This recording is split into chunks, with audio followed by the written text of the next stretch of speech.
500 টাকার নোটগুলো আমার থেকে নিয়ে নিল এবং গ্রাহক সেবা কেন্দ্র থেকে আমাকে শুধুমাত্র একটি স্লিপ ধরিয়ে দিল।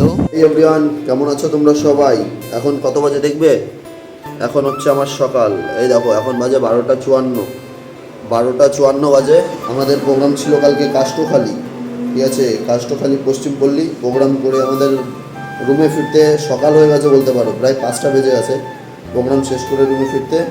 এই দেখো, এখনও মালিক আর ম্যানেজার ঘুমাচ্ছে, ঠিক আছে।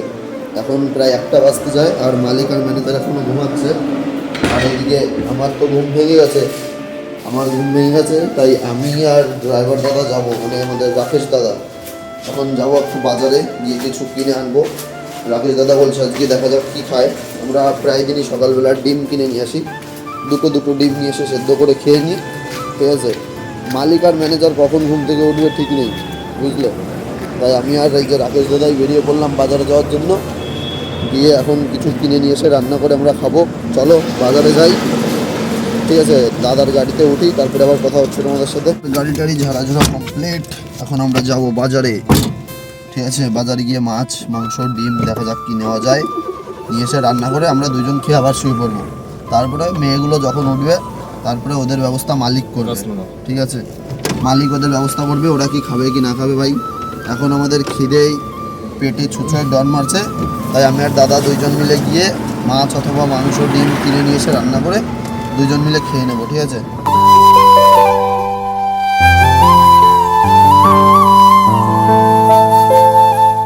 এই দুনিয়ার বাপকে কেউ বলতে পারবে? আমি তোমাদেরকে বলছি, টাকাই গান্ধীর ছাপ, টাকাই হচ্ছে এই দুনিয়ার বাপ, ঠিক আছে। এতগুলো 500 টাকার পরিবর্তে এই গ্রাহক সেবা কেন্দ্র থেকে আমাকে শুধুমাত্র একটি স্লিপ ধরিয়ে দিল। আর স্লিপটি নিয়ে আমি আবারও রাকেশদার গাড়িতে উঠে পড়লাম। রাকেশদার কিছু টাকা ব্যাংকে জমা করার পরে আমরা আবারও আমাদের উদ্দেশ্যে বেরিয়ে পড়েছিলাম।